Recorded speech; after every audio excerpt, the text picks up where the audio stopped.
We got to talk about the cornerback situation for the Philadelphia Eagles. We're missing a number 2 across from Darius Slay. Big play Slay. The Eagles brought in some undrafted free agents. I haven't slept since day 3 of the draft. It's 4 in the morning. I haven't went to bed yet, and I really had to do a lot of research on some of these guys. Undrafted free agents. There's 2 cornerbacks I got to talk about today. One is Josh Jobe.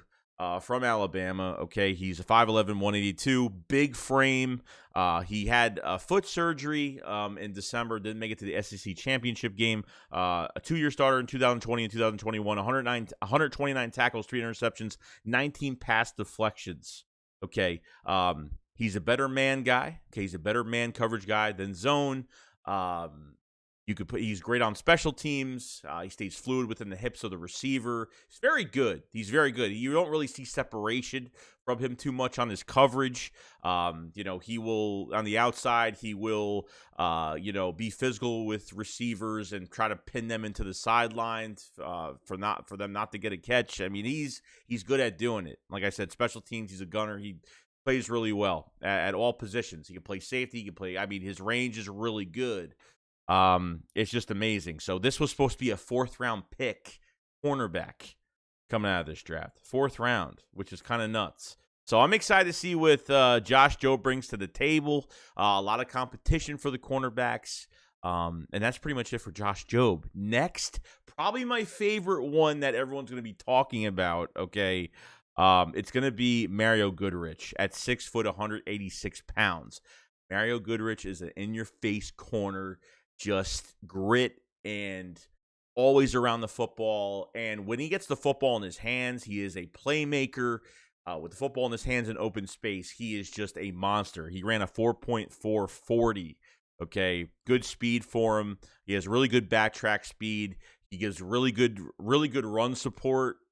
Plays really well against the run. A+ tackling, barely misses a tackle at all. And what's crazy is that he's ranked like top 5 in a lot of stats for the corners. Okay, I don't know how this guy wasn't drafted. I don't know if he got injured or whatnot, but he's ranked 3rd with receptions allowed per game. Okay, he did not allow a touchdown in 2021. He did not allow 1 touchdown last year. Not one. Okay.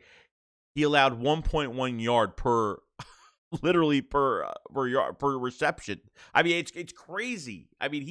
He was really good last year. He's ranked top 5, 5th in yards per coverage snap. He's ranked 4th in yards after catch per completion. And this is behind guys like Trent McDuffie and guys like that. Like, he's in the top 5 almost for everything. He's in top 5 as the 4th best hand-on-ball percentage, always around the football, high football IQ. This guy is he's very physical at the line. So you got 2 cornerbacks right now that are physical at the line. I don't think Mario Goodrich could play safety, but I know that Josh Jobe can. But you have a little bit of a bigger corner in Mario Goodrich, and holy crap, he brings a totally different dimension to that cornerback spot and something that we desperately need. I've seen players like this before, and we pass on them, and we need to get a guy like this in the building. So the Eagles paid him $216,000. That's well overpaid for a undrafted free agent payday to get on the roster right now, okay, to prove himself. They paid him $216,000. Like, no joke. They totally went overboard, and they really want him. There's a big chance, and this guy's going to be the talk of the offseason, that he could be the number 2 corner. And why not learn? Like I said, when I said we wanted to draft a cornerback, I said let him learn from Big Play Slay. Having the mentorship if they drafted Stingley or Sauce Gardner, one of those guys. But I'm telling you right now, they're going to learn a lot from him. And Goodrich, I think, will be the better man. Who knows? Because they could end up keeping both of these guys. Who knows if Tay Gowan and Zach McPherson, these 2 other guys, are even going to pan out to even make it as a backup depth for the cornerback spot. Okay, I believe that they're putting a lot of faith into these 2 guys going into this offseason. And, I was saying they can get Xavier Rhodes because he worked with Jonathan Gannon when he was in Indianapolis. And I totally saw that kind of happening. They didn't draft one. They could have got Kyle Hamilton. They didn't. They got Jordan Davis. Trenches, always important for the Philadelphia Eagles. But in Josh Jobe and Mario Goodrich, and Goodrich has got size and he's got grit. And I know I say almost the same thing for some of these two corners play very well, man-to-man coverage, very well. Okay, I don't know if both of them are zone guys too much. I heard Josh Jobe is not much of a zone coverage guy. He's more of a man-to-man, and Goodrich has just been good on man-to-man coverage.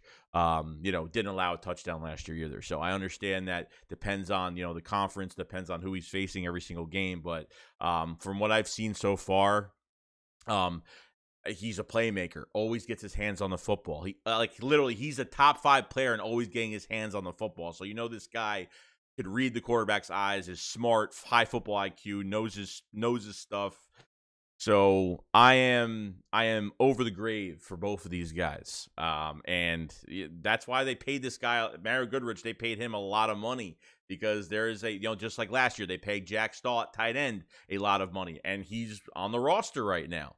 He played last year. So if they think that Mario Goodrich or Josh Jobe is a starting cornerback and with depth, both of these guys can make the roster. If they're better than, from what I've seen so far, they look better than Zech McPherson coming out of college from Texas Tech in the 4th round, and Tay Gowan we got in that Zach Ertz trade, and Tay Gowan pretty much set himself up and said, I'm the Tom Brady of cornerbacks. I'm like, the guy just opened his mouth at the wrong time. I don't think you should say that. So there's going to be some good competition, and this team is getting so much younger, and you're going to have a veteran in big play Slater that can mentor these guys, and holy crap, I'm excited. I know I've been trying to describe this as much as I possibly can, but I think these two guys can be total steals, especially Mario Goodrich, because I've seen a lot of good things out of him. I don't know why he went undrafted. I don't know if he had an injury. I know Jobe did. I don't know if Goodrich did. You guys know in the comment section below what you guys think and why Goodrich was undrafted. I tried looking for some more information if he had an injury, couldn't find it. So this is just my take on both of these guys. I would be very excited about both of these corners coming in to this training camp, OTAs, and getting ready for this cornerback competition. It's going to be a lot of fun, and I can't wait to watch. Other than that, guys, that's pretty much it. I'll see you guys on the next one. Can't believe it. I can't believe we're actually going to depend on these young guys to actually start. That's absolutely insane. I can't wait. So other than that, guys, pretty much it. I'll see you guys on the next one. SHAKESQUAD up, follow. So peace out, guys. Peace.